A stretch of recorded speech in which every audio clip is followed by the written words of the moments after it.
আপনার কি recently breakup হয়েছে?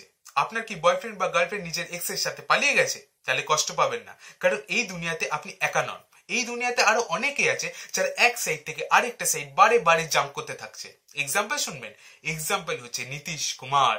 নীতিশ কুমার হচ্ছে আমাদের ভারতবর্ষের একমাত্র রাজনৈতিক ব্যক্তিত্ব যে নিজের অ্যালায়েন্স লাস্ট 10 বছরে 5 বার চেঞ্জ করেছে। একবার তিনি এনডিএ থেকে কংগ্রেস আরজেডির কাছে যাচ্ছেন, আবার কিছুদিন পরেই কংগ্রেস আরজেডি থেকে তিনি এনডিএতে ফিরে আসছেন। 2014-তে যখন নরেন্দ্র মোদী প্রধানমন্ত্রী হন তখন তিনি এনডিএর সাথে নিজের অ্যালায়েন্সটা পুরোপুরি ব্রেক করে দেয় এবং আরজেডি কংগ্রেসের সাথে নিজের অ্যালায়েন্সটা তৈরি করে এবং 2015 বিহার ইলেকশন তারা একসাথে লড়ে, যেখানে তারা 177টি সিট পায় 243টি সিটের মধ্যে।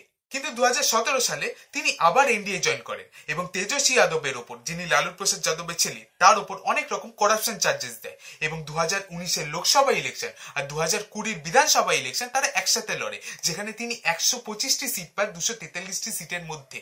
কাট টু 2022, এই জেডিইউর এমএলএরা আবার মিটিং করে এবং তারা আবার ডিসাইড করে যে তারা বিজেপি থেকে সরে আসবে, কারণ তারা মনে করছিল যে বিজেপি কন্টিনিউয়াসলি তাদেরকে কমজোর করার কাজ করছিল। এবারে মেনলি এই জিনিসটা যার জন্য পসিবল হয়েছিল তার নাম ছিল হচ্ছে আরসিপি সিং। এই আরসিপি সিং বেসিক্যালি 1984 সালের ইউপি ক্যাডারের আইএএস অফিসার।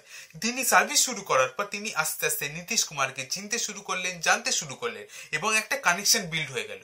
এবং 2004 সালে যখন নীতিশ কুমার মুখ্যমন্ত্রী হন তখন তেনাকে প্রিন্সিপাল সেক্রেটারি হিসেবে অ্যাপয়েন্ট করা হয়। মানে বুঝতে পারছেন যে কানেকশনটা কতটা স্ট্রং ছিল যে ইউপি ক্যাডারের একটা অফিসার বিহার ক্যাডারে এসে প্রিন্সিপাল সেক্রেটারি হিসেবে নিযুক্ত হচ্ছেন। কিন্তু 2010 সালে তিনি আইএস ছেড়ে দেন এবং রাজ্যসভার মেম্বার হয়ে যায় 2 কনজিকিউটিভ টার্মসের জন্য। এবং রাজ্যসভার মেম্বার হওয়ার সঙ্গে সঙ্গে তিনি ইউনিয়নের মিনিস্টার ছিলেন, যেহেতু জেডিইউ এনডিএর একটা পার্ট ছিল। কিন্তু 2022 সালে আমরা দেখতে পাই যে বিজেপি কিভাবে শিবসেনাকে দুভাগে ভাগ করে দিলেন একনাথ সিন্ধের লিডারশিপে। নীতিশ কুমার ঠিক এই ভয়টা পেয়েছিলেন যে বিজেপি এই সিমিলার জিনিসটা তাদের পার্টির সাথেও করতে চলেছিলেন, যেটাকে লিড করতেন আরসিপি সিং। তার জন্য নীতিশ কুমার কি করলেন, ফার্স্টে আরসিপি সিংকে রাজ্যসভার নমিনেশন থেকে আউট করলেন, তারপরে এনডিএর সাথে নিজেদের অ্যালায়েন্সটাও ব্রেক করে দিলেন এবং অপোজিশনের সাথে ইন্ডিয়া অ্যালায়েন্স তৈরি করলেন। তারপর এদের মধ্যে অনেক মিটিং হয়, অনেক আলোচনা হয়। লেজিটিমেটলি এই ইন্ডিয়া অ্যালায়েন্সটাকে একটা লেজিটিমেট থ্রেট হিসেবে দেখা হচ্ছিল ইন্ডিয়ার বিরুদ্ধে। কিন্তু জানুয়ারি 13 তারিখ এদের মধ্যে আরো একটা মিটিং হয় যেটা পুরো চিত্রটাকে পুরোপুরি চেঞ্জ করে দেয় আবারও। জানুয়ারি 13 তারিখ বেসিক্যালি হয় সিপিএম এর হেড সীতারাম ইয়েচুরি একটা প্রপোজাল পিচ করে, যেখানে তিনি দাবি করেন যে নীতিশ কুমারকে যেন ইন্ডিয়া অ্যালায়েন্সের কনভেনার বানানো হয়, যেটা অবভিয়াসলি সবাই এগ্রি করে যাচ্ছিল, কারণ নীতিশ কুমার ইন্ডিয়া অ্যালায়েন্সটা প্রথমে তৈরি করেছিল। কিন্তু এখানে তো আমাদের স্বনামধন্য রাহুল গান্ধী চলে আসে। তিনি বলেন যে ওয়েট করো ভাই, মমতা ব্যানার্জি নেই এখানে, যখন সব মেম্বাররা চলে আসবে তারপরে ভোট করা হবে যে কে কনভেনার হবে কে কনভেনার হবে না। এসব শুনে তেজস্বী যাদব ভীষণভাবে রেগে যায়। তিনি দাবি করেন যে সবাই যখন রেডি আছে তাহলে একজনের জন্য কেন ওয়েট করতে হবে, এখনই কনভেনার বানানো হোক না। এই নিয়ে অনেক রকম তর্কাতর্কি হয়, অনেক রকম ঝামেলা হয়। এইসব শুনে আবার তেজস্বী যাদবকে কোন রকম বাহবা দিতে যাবেন না যে নীতিশ কুমারকে কতটা সাপোর্ট করছে। তারও এখানে ধান্দা আছে।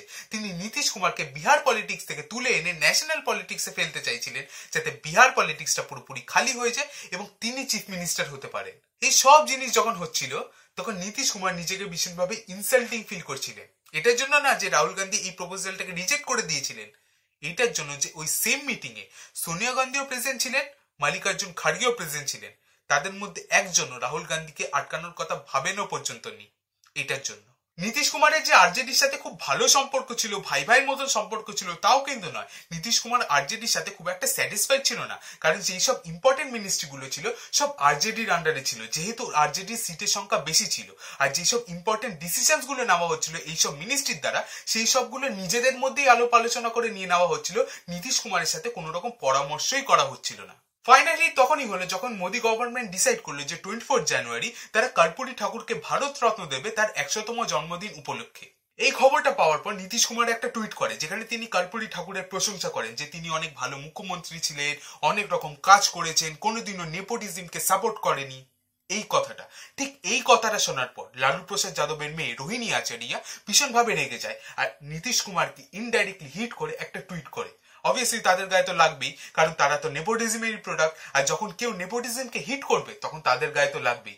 তো এই সব কারণের জন্য আরজেডির সাথে নীতিশ কুমারের সম্পর্কটা একদম তলানিতে গিয়ে থাকে। এবার হচ্ছে মেইন কোশ্চেন, নীতিশ কুমার যে আবারও এনডিএতে চলে গেল, এতে কি বিজেপির কোনো লাভ আছে বা ইন্ডিয়া অ্যালায়েন্সের কি কোনো ক্ষতি হবে? আমার উত্তর না। এটা আমি বলছি না, এটা পলিটিক্যাল স্ট্র্যাটেজিস্ট প্রশান্ত কিশোরী বলছে।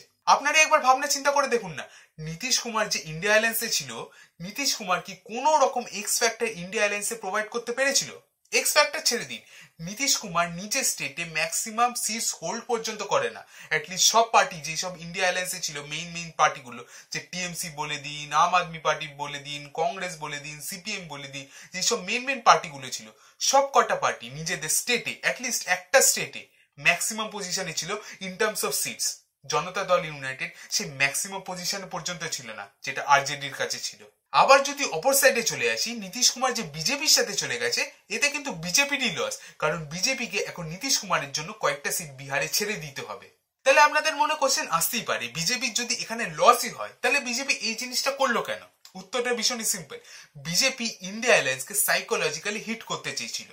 আপনারা বলুন না, যখন আপনারা এই নিউজটা পেলেন যে নীতিশ কুমার ইন্ডিয়া অ্যালায়েন্স ছেড়ে এনডিএ জয়েন করলো, তখন 0.1% হলেও আপনারা ভেবেছেন যে ইন্ডিয়া অ্যালায়েন্স একটু হলেও উইক হয়েছে, কারণ নীতিশ কুমার ইন্ডিয়া অ্যালায়েন্সে one of the key face ছিলেন। তো এটা ছিল আমার অ্যানালিসিস। ভিডিওটা যদি ভালো লেগে থাকে তাহলে লাইক করবেন, শেয়ার করবেন, আর আমার চ্যানেলটাকে সাবস্ক্রাইব করবেন। Thank you.